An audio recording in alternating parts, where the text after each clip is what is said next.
have no idea what race I am. So what are you? The girl at Starbucks asked while writing my name on the cup.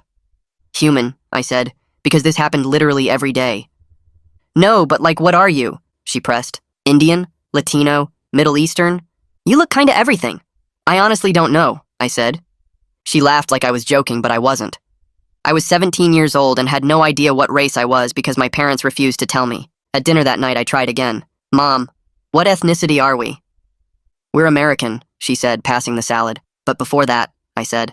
Before that, we were younger, my dad said, and they both laughed like it was hilarious. I'm serious, I said.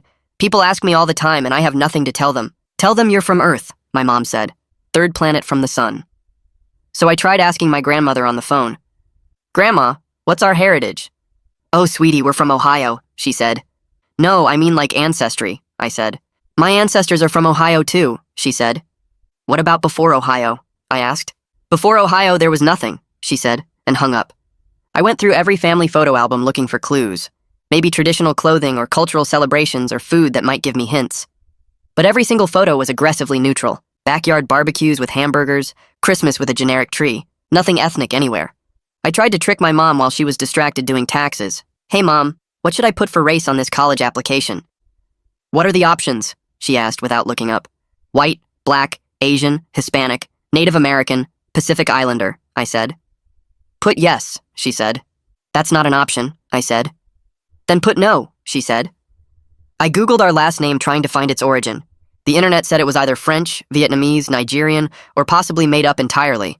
One website said it meant bread maker, and another said it meant son of the mountain. At school, I asked the Spanish teacher if I looked Hispanic. She said maybe. I asked the Mandarin teacher if I looked Chinese. He said possibly. I asked the French teacher if I looked French, and she said, everyone looks a little French if you squint. I saved up money to buy a DNA test kit. When it arrived, my parents were waiting in the living room like an intervention. We can't let you do that, my dad said. Why? I asked.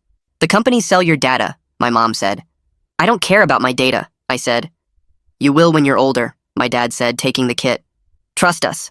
I had my friend Jeremy order one to his house instead, but when I went to pick it up, his mom said my mom had called and asked her not to let me have it. They'd coordinated against me. I tried asking my doctor at my physical. So, what ethnic background would you say I am, medically speaking? That's not really a medical question, he said. But certain races have certain health risks, I said. I'd Googled some to prepare. Should I be worried about sickle cell? Tay-Sachs? Your parents said you might ask about this, he said. I'm not supposed to discuss it with you. You're my doctor, I said. I'm the family doctor, he said. I got desperate and went to the public library to research genealogy records. I searched for hours and found records for everyone with my last name going back to the 1800s. But when I got to my parents' generation, everything stopped. No birth records, no marriage licenses, nothing. That's odd, the librarian said, looking over my shoulder. It's like your family just appeared out of nowhere in 1999. That's 3 years before I was born, I said. Maybe they changed their names? She suggested. I searched for name change records but found nothing. Then I noticed something strange. The librarian had written down my parents' names to help search, but when I came back from the bathroom, the paper was gone, and she acted like she'd never seen me before.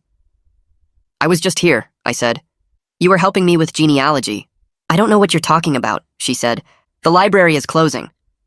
It was 2 p.m. The library didn't close until 8. I snuck into my dad's home office looking for any documents that might list race or ethnicity.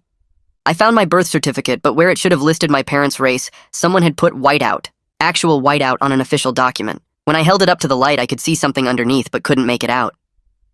What are you doing? My dad said from the doorway. Looking for answers, I said. You won't find them there, he said, taking the certificate. Then where? I asked. When you're 18, he said. We'll tell you when you're 18. That's in 6 months, I said. Then wait 6 months, he said. But I couldn't wait. I knew now that something weird was going on. So I convinced the school nurse to take a cheek swab for a biology project and mailed it to a DNA company myself. I had the results sent to Jeremy's email so my parents wouldn't know.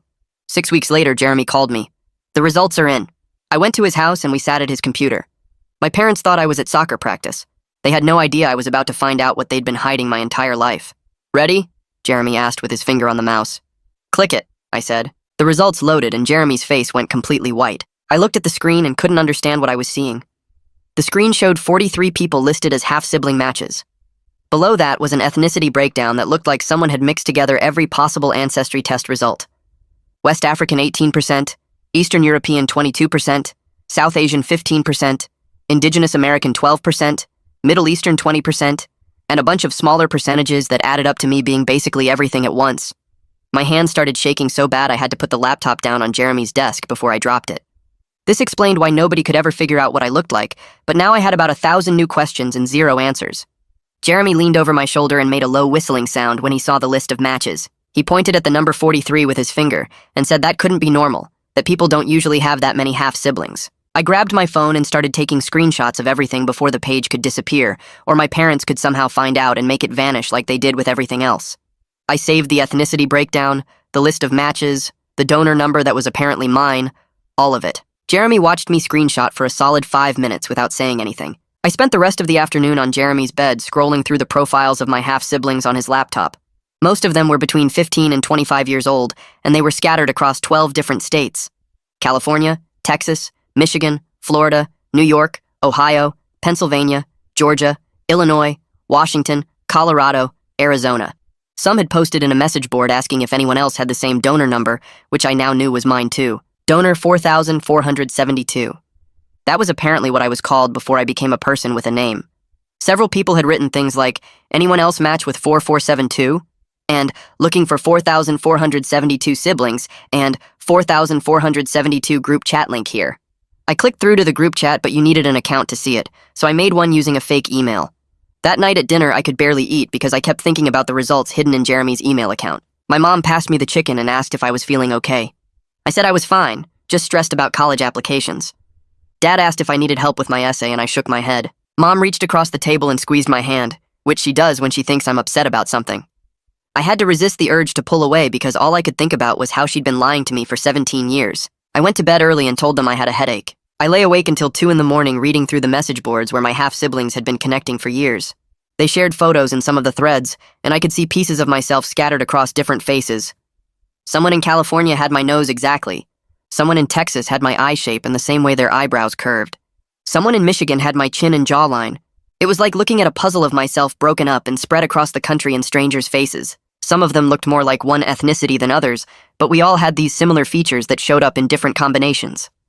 The next morning, Jeremy pulled me aside before first period started and told me something weird. He said his mom had worked at a fertility clinic about 15 years ago, before he was born. She was just a volunteer helping out in the office, but she'd mentioned it once when they were talking about medical stuff. The coincidence felt too big to ignore. I asked which clinic, but he didn't remember the name. He said he could try to find out if I wanted. That afternoon, during study hall, I logged into the DNA website and messaged one of the half-siblings through their platform. I picked someone named Raj who seemed really active in the forums and had answered a lot of other people's questions. I kept my message simple and just said I'd just gotten my results and saw we were a match, then asked if he'd known about all this before testing. I hit send before I could overthink it, and then spent the rest of study hall refreshing my email waiting for a response that didn't come. My parents must have sensed something was going on, because they were extra attentive at dinner that night. Dad asked detailed questions about my day and what classes I had and how soccer practice went. Mom asked about my college essay and whether I'd finished my applications yet. Then Dad mentioned again that they'd tell me everything when I turned 18 in March, just a few more months, and they promised it would make sense then. I nodded and said okay, even though I already knew way more than they thought I did. I met with Becca Whitehead the next week to work on my college applications. She's my guidance counselor, and she'd been bugging me to finish the Common App for weeks. We sat in her office going through each section, and when we got to the demographic part, she asked how I wanted to identify racially. I stared at the checkboxes on her computer screen. White, Black, Asian, Hispanic, Native American, Pacific Islander. My throat got tight and I couldn't make myself pick one. Becca noticed I'd gone quiet and asked if I was okay. I told her I honestly didn't know what to check because my parents wouldn't tell me our background. She got this careful look on her face, the kind adults get when they think something might be wrong at home. She asked if this was causing me distress, and I almost laughed because distress didn't even begin to cover 17 years of having no answer to the most basic question about myself. I left Becca's office and headed to my locker to grab my stuff before soccer practice. Jeremy was waiting by the water fountain near the gym like he always did on Tuesdays. I walked over and asked if I could talk to him about something important. He said sure, and we moved to the empty stairwell by the science labs. I brought up his mom working at that fertility clinic and asked if he could maybe find out which one it was, or if she remembered anything about donors or records. Jeremy's face changed immediately. He took a step back and shook his head. He said his mom had been getting weird phone calls from my mom for the past week, and she was really uncomfortable about the whole thing. I felt my chest get tight. I asked what kind of calls, and he said my mom kept asking his mom not to talk to me about the clinic or help me with anything related to it. I couldn't believe they were coordinating behind my back again. I told Jeremy I just needed information, and his mom might be the only person who could help me. He said he didn't want to be in the middle of this anymore, and it was making things weird between our families. I snapped that he was already in the middle by letting me use his email for the DNA test. He said that was different, and he was starting to regret it. We stood there staring at each other, and I could feel everything getting tense and wrong between us. He walked away first, and I didn't try to stop him. We didn't talk at all the next day at the school. We didn't talk the day after that either. 3 days after I sent that message to Raj, I got a notification on my phone during math class. I waited until lunch to check it in the bathroom where nobody could see my screen. Raj had written back. He said, yeah, he'd found out about everything 2 years ago when he turned 18 and got access to his records. He said our donor was used a lot, way more than normal. He said there was a private group of half-siblings if I wanted to join where they shared medical information and tried to figure out who else was out there. He included a link to a private forum. I clicked it right away and it asked me to create a username. I made up a fake name because I wasn't ready for everyone to know who I was yet. The forum loaded and I saw dozens of posts going back years. I scrolled through thread after thread during the rest of lunch, sitting on the floor in the bathroom stall with my phone. The first thing I noticed was a pinned post at the top that said there were actually 62 confirmed half-siblings in the group. That was way more than the 43 who showed up on my DNA match list. Some people had never tested, or they'd used different companies that didn't share data. Everyone called our donor by a number instead of a name. Donor 4472. There were threads about trying to find him, and threads about medical history, and threads just for people to introduce themselves and share photos. I found the health concerns thread and started reading. My hands were shaking so much I almost dropped my phone. Multiple people reported having heart problems. One person wrote about arrhythmia that started when they were 19. Another person described something called cardiomyopathy that required surgery when they were 23. I had to Google what that word meant, and when I read that it was a disease of the heart muscle, I felt sick. Several other people mentioned autoimmune disorders, and there was a whole discussion in the comments about whether these were just coincidences or if they were inherited risks we all needed to know about. Someone pointed out that nobody had been able to contact the donor directly to ask about his medical history because the clinic had closed years ago and all the records were sealed. Another person said they'd tried to get information through a lawyer but hit a dead end. I kept reading until the bell rang for 5th period, and I was late to class. I called my family doctor's office that afternoon from my car in the school parking lot. The receptionist answered, and I asked to make an appointment for a heart screening. She asked why I needed one, and I said I was worried about heart disease running in my family. She put me on hold for a minute, and when she came back, she said I would need a parent to authorize any new tests since I was still a minor. I asked if I could just come in and talk to the doctor about it, and she said no. All new appointments for minors required parental consent. I hung up without saying goodbye. I sat in my car feeling trapped by my age and my parents' secrecy and a medical system that wouldn't let me access information about my own body. I had real health concerns based on what my half-siblings were reporting, but I couldn't do anything about it without my parents' permission. That night at dinner, I brought it up as casually as I could. I said some guys on the soccer team had to get heart screenings, and I thought it would be a good idea for me to get one too. Mom and Dad both looked up from their plates at the same time. They did that thing where they made eye contact with each other and had an entire conversation without words. Dad asked why I was suddenly worried about my heart. I shrugged and said I just wanted to be careful and make sure everything was okay. Mom asked if something happened at practice or if I was having symptoms. I said no, I just thought it was smart to get checked. Dad said those tests were expensive and probably unnecessary for someone my age with no symptoms. I pushed back and said it would give me peace of mind. Mom said they would think about it, but I could tell from her voice that thinking about it meant no. The next day, I spent my lunch period in the library instead of the cafeteria. I went to the computer section in the back and searched for information about birth certificates and vital records. I learned that amended birth certificates were common in adoption cases where the adoptive parents' names replaced the birth parents' names on the official document. I learned that original birth certificates could be sealed by court order and that accessing them usually required a lawyer and a really good reason. Then I searched for my parents' names in the county birth records database just to see what would come up. I typed in my mom's name first and got nothing before 1999. I tried my dad's name and got the same result. No birth records, no marriage license, nothing. It was like they didn't exist before 3 years before I was born. I wrote down the website addresses and some notes about sealed records on a piece of paper and folded it into my pocket. I went back to the library the next day during lunch to do more research. The same librarian was working at the front desk, but when I walked up and asked for help finding more genealogy records, she looked at me like she'd never seen me before. She said she didn't remember helping me yesterday. I reminded her about the search we did for my parents' names and how we found that gap in the records. She got this confused look on her face and said she must be thinking of someone else.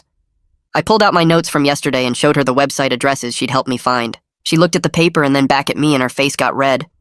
She said the genealogy section was reorganized and I needed to leave. I asked when I could come back and she said she didn't know. The whole interaction felt completely wrong, like someone had talked to her or warned her not to help me anymore. I found a student journalist in my English class the next day. Her name was Cassidy, and she wrote for the school paper. I sat down next to her before class started and asked her a hypothetical question about students' rights to access their own medical information. Her eyes lit up immediately and she pulled out a notebook. She started asking me questions about why I was researching this and whether I knew someone who was having problems getting medical records. I kept my answers vague and said I was just curious about the legal side of things. She was sharp, though, and I could tell she sensed there was a real story behind my questions. She said she'd look into it and maybe write something for the paper if I wanted to talk more. Jeremy found me sitting alone at lunch 2 days after our argument. He sat down across from me without asking and said he was sorry for getting defensive. I said I was sorry for pushing about his mom. He asked how I was doing and I admitted that the whole thing was making me paranoid. I told him it felt like everyone was in on some secret except me. Jeremy said that was probably not far from the truth, and I knew he was trying to make me feel better, but it didn't work. We agreed to stop fighting about it and just be friends again. I was relieved because I needed at least one person at the school who I could trust. 2 days later, my parents were waiting in the living room when I got home from the school. Dad had his laptop open on the coffee table, and Mom sat next to him with her arms crossed. I knew immediately something was wrong because they never sat like that unless it was serious. Dad turned the screen toward me, and I saw the browser history from the family computer pulled up with all my searches highlighted in yellow.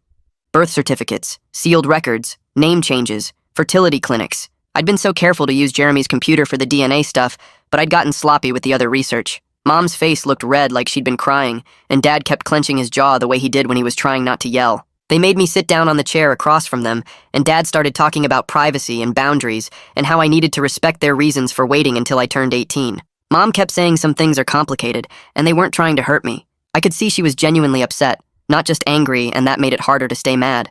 But I was still furious because they'd had 17 years to figure out how to tell me, and instead they just kept hiding everything. The talk went in circles for almost an hour with them saying wait and me saying I couldn't wait and nobody getting anywhere. Finally, Dad said if I kept pushing, they'd have to take away my computer privileges entirely, and Mom nodded, even though she looked miserable about it. That night, I got a notification on my phone from the DNA platform. Someone named Raj wanted to video chat. I waited until my parents went to bed, then set up my laptop in my room with the door locked. When the call connected, I saw a guy who looked maybe 19 or 20 with the same skin tone as me and similar features. We had the same slightly crooked smile and the same shape to our eyes. It was like looking at a version of myself from a couple years in the future. He waved at the camera and said, "Welcome to the sibling club. It's weird at first, but you get used to it. Well, sort of." His voice was casual, but I could tell he remembered what it felt like to be new to all this. We talked for a few minutes about where we lived and how we found out, and he told me there was a whole group of us trying to figure things out together. Then Raj said his sister wanted to say hi, and another face appeared on the screen. Sita looked younger than Raj, maybe 17 like me, and she had darker hair but similar features. She explained they lived in Minnesota and found out about each other through the same DNA test 2 years ago. She pulled up a document on her screen and showed me how the group had been trying to track down information about the clinic and the donor, but kept hitting dead ends. The clinic shut down 8 years ago after some kind of legal trouble, and all the records got sealed or destroyed. She said they had a private forum where everyone shared what they knew and tried to piece things together. There were medical histories and family trees and timelines of when people were conceived. It was way more organized than I expected. Sita said some people had managed to get partial information through lawyers, but most of the parents had signed agreements that kept everything locked down. Then Sita told me about Amaya, one of our half-siblings who had to get emergency heart surgery last year at age 24. She pulled up a photo of a girl who looked healthy and normal, smiling at a beach somewhere. Sita explained that Amaya collapsed at work one day, and they found out she had a genetic heart condition. The doctors kept asking about family history, but she couldn't tell them anything because she didn't know about all of us yet. After she recovered and joined the group, she shared all her medical records so the rest of us would know to get checked. Sita said that's why they try to share medical stuff now because it could literally save someone's life. She sent me a link to a shared document with all the health information people had reported. I scrolled through it and saw multiple mentions of heart issues, some autoimmune disorders, a few cases of early hearing loss. It was scary seeing it all laid out like that, knowing any of it could be waiting for me too. The next morning at breakfast, I brought up the heart screening again. I tried to sound casual and said I'd been reading that heart disease can run in families and I was worried about it. Dad looked up from his coffee and asked if someone said something to me about family health history. I could feel him watching my face for clues. I stayed vague and said I just wanted to be checked because some guys on the soccer team had to get screenings, and it seemed like a good idea. Mom and Dad did their silent communication thing where they just looked at each other for a few seconds. Finally, Mom said she'd look into it, but I needed to stop obsessing over things I couldn't control. Dad added that these tests were expensive, and I shouldn't go looking for problems that probably weren't there. I wanted to tell them about Amaya and the shared medical document, but I knew that would just prove I'd been talking to the half-siblings they didn't want me connecting with. At the school the next day, 3 different people asked me if it was true that I didn't know what race I was. The first was a girl from my math class who cornered me at my locker before first period. Then 2 guys from the soccer team brought it up at lunch like it was some kind of joke. Apparently someone had overheard me talking to Cassidy about identity stuff, and the rumor spread through the school overnight. I felt exposed and angry, like my private struggle had just become school gossip for people to talk about in the hallways. By last period, I couldn't take it anymore. I grabbed my stuff and walked out of class, told the hall monitor I felt sick, and drove around town for an hour instead of going home. I ended up parked at the empty soccer fields, just sitting in my car trying to calm down. My phone buzzed with texts from Jeremy asking where I was, but I didn't answer. The next morning, Cassidy found me in the parking lot before school started.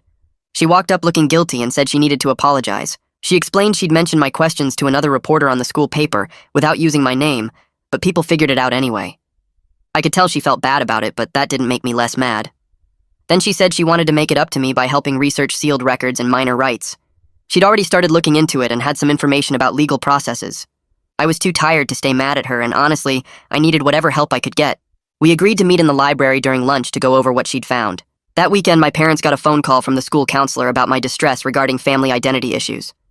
I wasn't there when the call happened, but I heard them talking about it in the kitchen afterward. When they called me downstairs, the conversation got explosive fast. Dad accused me of making them look bad and embarrassing the family by talking about private stuff at the school.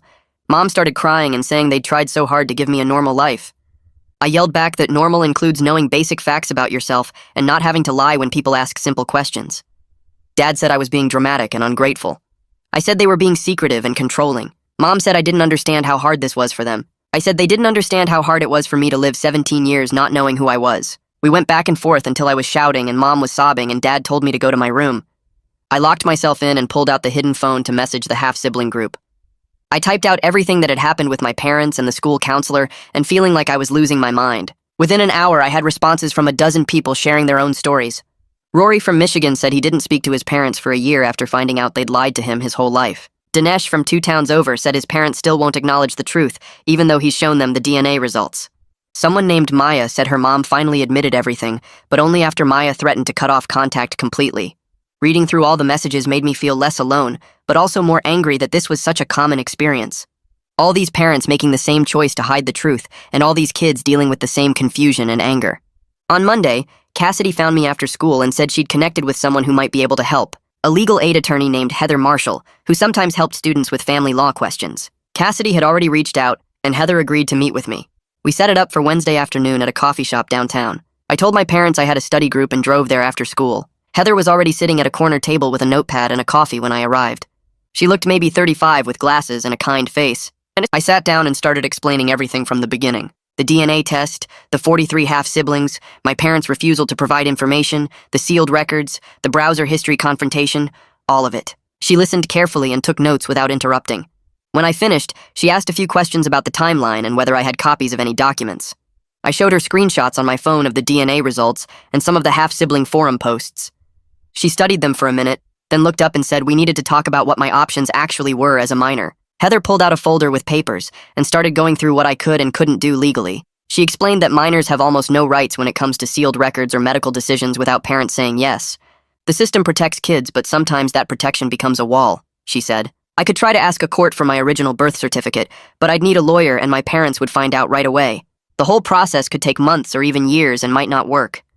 She wrote down some names of lawyers who handle this stuff, but warned me they cost money I probably didn't have. I left the coffee shop feeling more trapped than before. That night, I Googled the county records office and found a supervisor named Ken Roman who dealt with birth certificates and sealed records. I waited until my parents were both at work the next day and called from Jeremy's phone. I told Ken I was doing research for a school project about sealed records. He seemed happy to explain how it all worked. He said name changes and sealed records happen a lot in adoption cases and in legal settlements with fertility clinics. If there was a settlement, those records usually get locked up really tight, he said. Sometimes courts seal everything as part of the agreement. I thanked him and hung up, then sat in my car in the school parking lot just staring at the steering wheel. Everything clicked into place in my head. I was almost definitely donor conceived from a clinic that had problems. My parents changed their names and sealed all the records as part of some legal deal. They'd been hiding this my whole life. Everyone knew. Grandma knew. My doctor knew. Even Jeremy's mom knew. They'd all been helping my parents keep this secret from me for 17 years. I drove home and called Grandma from my room with the door locked. I asked her straight out about fertility treatments and donor conception. The phone went silent for so long I thought she'd hung up. Then she said I needed to talk to my parents about this and it wasn't her story to tell. But right before she hung up, she said something that made my stomach drop. The agency promised us it would be private, she said. Then the line went dead. I barely had time to process what she'd said before my dad knocked on my door. He came in looking really mad and asked if I'd been making phone calls about family business. Turns out the county records office had caller ID, and Ken had called my parents to let them know someone was asking questions about sealed records from their address. Dad took my phone right out of my hand. Mom came in and took my laptop. They said I was grounded until I could respect their privacy and their choices. I was so mad I couldn't even speak. But part of me had been ready for this. I'd already hidden Jeremy's old phone in a box under my bed with all my half-sibling contacts saved. That night after my parents went to sleep, I pulled out the hidden phone and messaged the group. Within an hour, Dinesh responded. He lived only 30 minutes away and offered to meet in person. We set it up for Saturday at a park between our towns. I'd tell my parents I had soccer practice. Jeremy said he'd cover for me if anyone asked. Saturday morning, I drove to the park and found Dinesh sitting at a picnic table near the playground. When I walked up, I felt weird because we looked similar enough that people might think we were cousins or even brothers. Same skin tone, same height, similar face shape. We shook hands and sat down and he started telling me his story.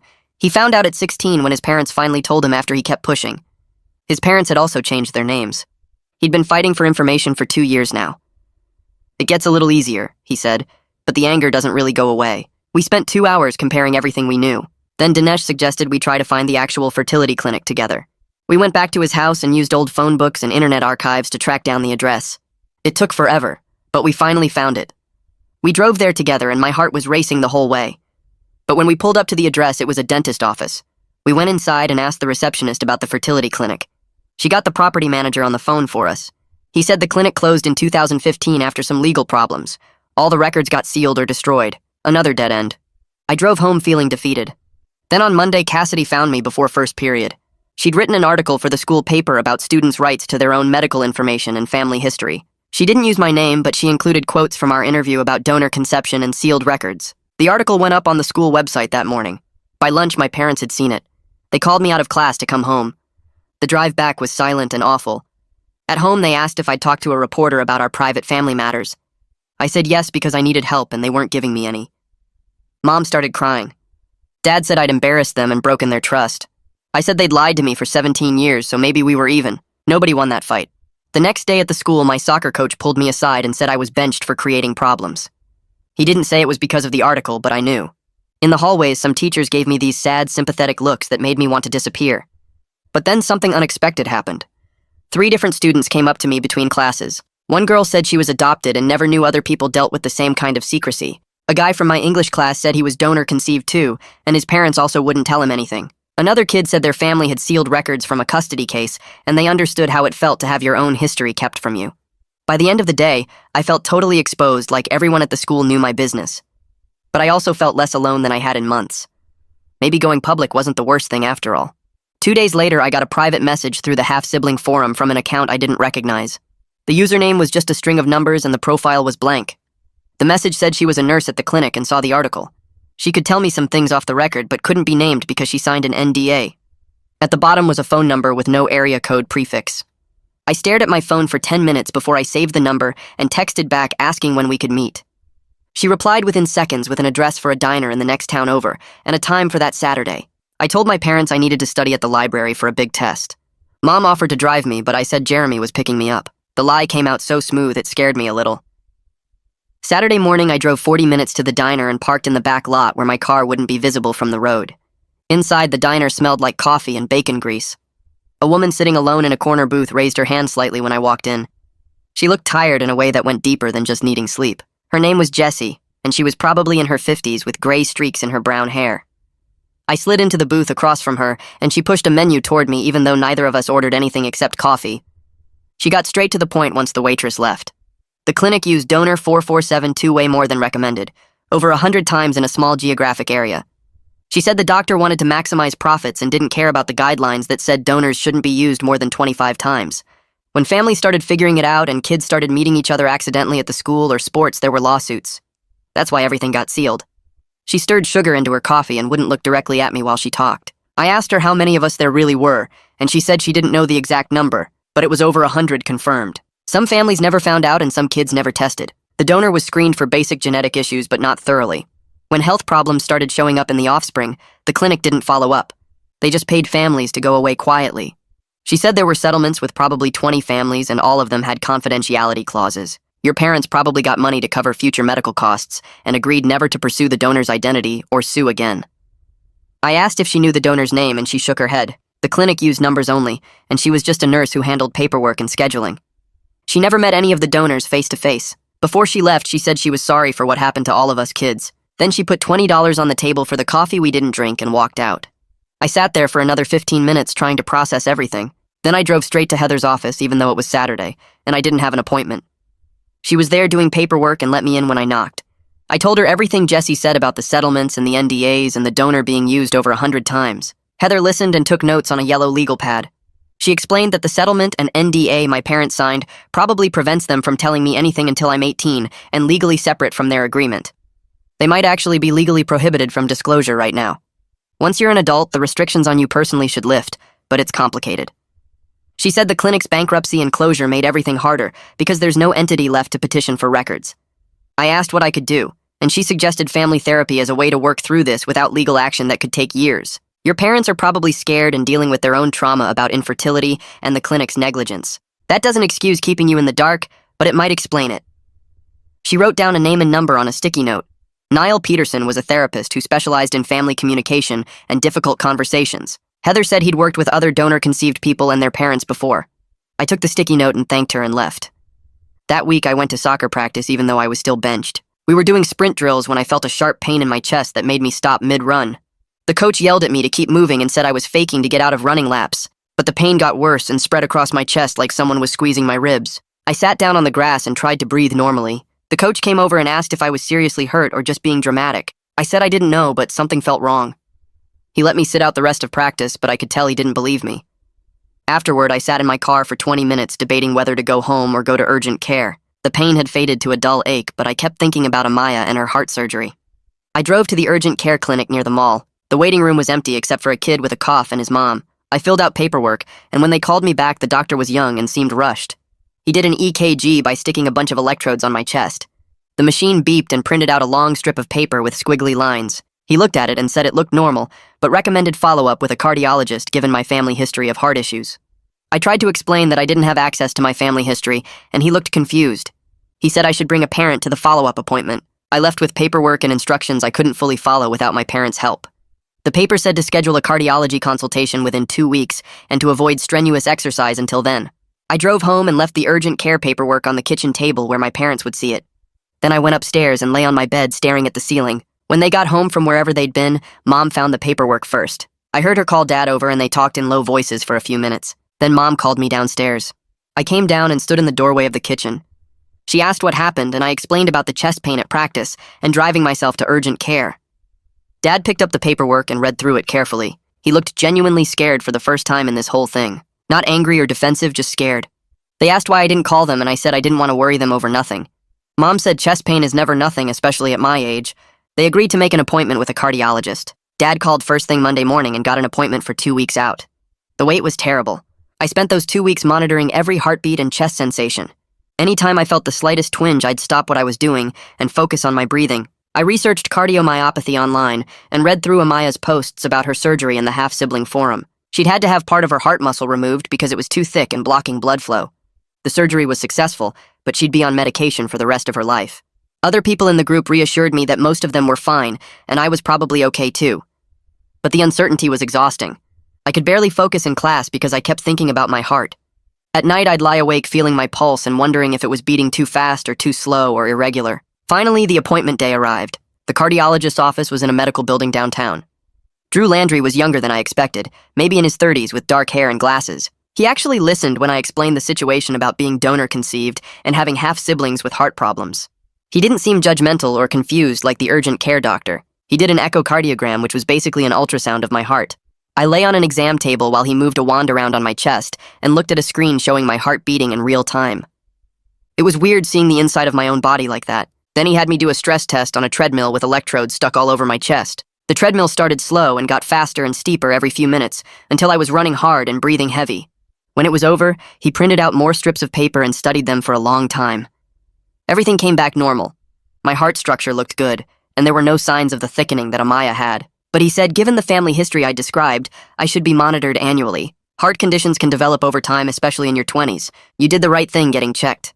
He scheduled a follow-up for 1 year out and said to come back sooner if I had any more chest pain or unusual symptoms. I left his office feeling relieved, but also aware that this was something I'd have to deal with for the rest of my life. Annual checkups and constant awareness of my heart because of a donor I'd never met and a clinic that used him too many times. I drove home from the cardiology appointment with my hands tight on the steering wheel. The clean bill of health should have made me feel better, but instead I just felt more determined. I had information now. I had proof of health risks. I had leverage. My parents were home when I pulled into the driveway, and I walked straight into the living room where they were watching TV. I stood in front of the screen until Dad hit pause on the remote. I need to talk to you both right now. They looked at each other with that same worried expression they always had when I brought this up. I stayed standing because sitting felt like giving up ground. I know about the donor conception. I know about the clinic and the settlements. I know I have at least 60 half-siblings. My voice shook, but I kept going. I'm not asking you to break any legal agreements, but I need you to stop pretending this isn't real. Mom's face crumpled and she started crying immediately. Dad put his arm around her shoulders and they sat there for a long moment. Then Dad took a deep breath and started talking. We struggled with infertility for years. We tried everything. The treatments were expensive and painful and nothing worked. When we found the clinic, it felt like a miracle. They said the donor was thoroughly screened and local and available. We just wanted a baby. We didn't think about what it would mean for you later. Mom wiped her eyes and nodded. The clinic made it seem so simple and safe. They said lots of families use donors and the kids turned out fine. We thought we were doing the right thing. Dad stood up and left the room. He came back a few minutes later with a folder full of papers. These are from the settlement.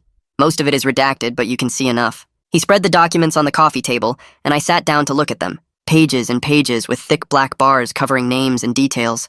But I could see dollar amounts. $35,000. I could see phrases like sealed records and name change requirement and confidentiality clause.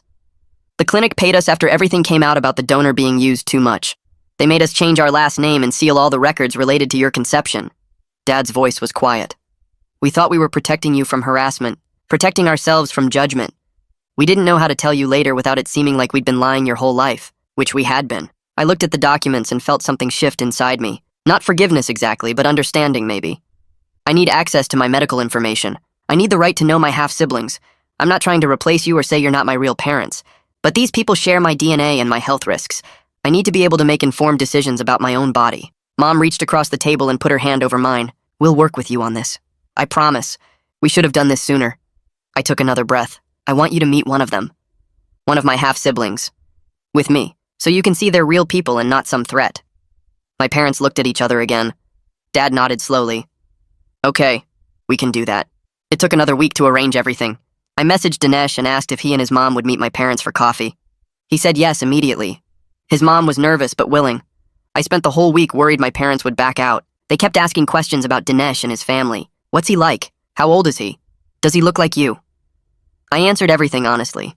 The morning of the meeting, I could barely eat breakfast. We drove to a coffee shop in a town between ours and Dinesh's. Neutral territory.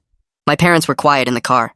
When we walked in, Dinesh and his mom were already sitting at a corner table. Dinesh stood up when he saw us, and I could see my mom's face change. The resemblance was obvious even from across the room. We sat down and nobody knew what to say at first. Then Dinesh's mom pulled out her phone and started showing pictures of Dinesh when he was little. My mom leaned forward to look and I saw tears in her eyes.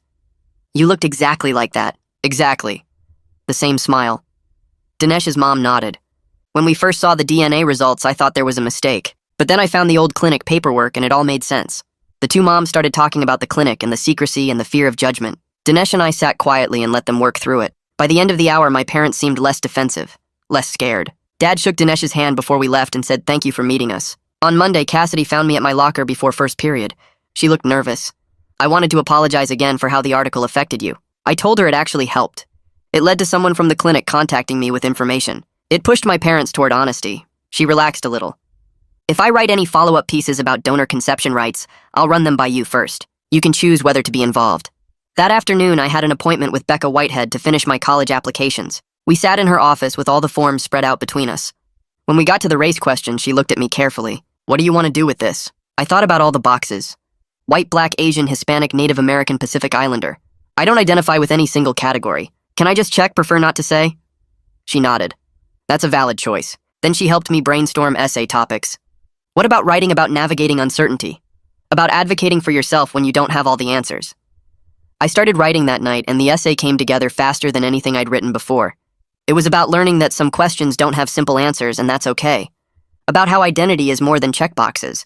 About how sometimes the search for answers teaches you more than the answers themselves.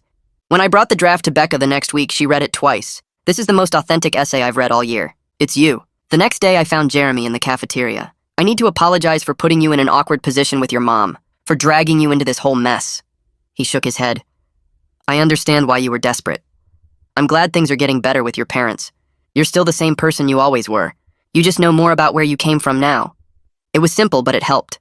That night, I got a message from Jesse with a list of attorneys who specialize in unsealing donor conception records. You have rights as an adult that you don't have now. Don't give up on getting the full story. I saved the list and started researching what the process might look like after my birthday. 2 days later, Jesse sent me a message through the half-sibling forum with an attachment.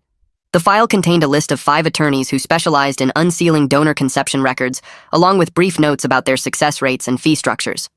Her message said I should contact them after I turned 18, because I would have rights as an adult that I didn't have now. She added not to give up on getting the full story. I saved the list to a folder on my laptop and spent the evening researching each attorney and reading about the legal process for petitioning courts to unseal sealed records. Most articles said it could take 6 months to a year, and success wasn't guaranteed. But having the information made me feel like I had a plan, instead of just waiting helplessly. The following Tuesday, I joined a video call with the larger half-sibling group using my real name this time, instead of the fake username I'd been hiding behind. About 20 people were on the call from all over the country, and we went around the screen sharing our stories about how we found out and what happened after. Some had known since childhood because their parents told them early. Others found out as adults when they took DNA tests for ancestry or health reasons. Several were still fighting with their parents who refused to acknowledge the truth or blocked them from accessing information. The similarities in our experiences felt both comforting and sad. Toward the end, someone asked if I planned to try contacting the donor when I turned 18. I said I wasn't ready to decide that yet because I was still processing everything and figuring out what I needed. A few people nodded like they understood that hesitation. Thursday afternoon, my parents and I had another session with Niall, where we talked about what progress looked like going forward. My parents agreed to stop blocking my access to medical information and to support my relationships with my half-siblings, instead of treating them like a threat. They also agreed to give me whatever information they legally could when I turned 18, even though some details would still be sealed by the settlement. It wasn't everything I wanted, but it felt like real progress after months of stonewalling and deflection. Niall said we were learning to communicate honestly instead of avoiding hard topics, and that was significant growth for our family. Saturday morning, Dad asked if I wanted to go for a run with him, just the two of us. We drove to the trail by the reservoir and started jogging in silence for the first mile. Then he started talking about how scared he and Mom were when they couldn't have kids, and how the clinic made them feel like failures when the treatments kept not working. He said they thought using a donor would solve everything and give them the family they wanted, but they didn't think about what it would mean for me later. He admitted they handled this badly and were so focused on protecting themselves from judgment and harassment that they didn't think about what I needed.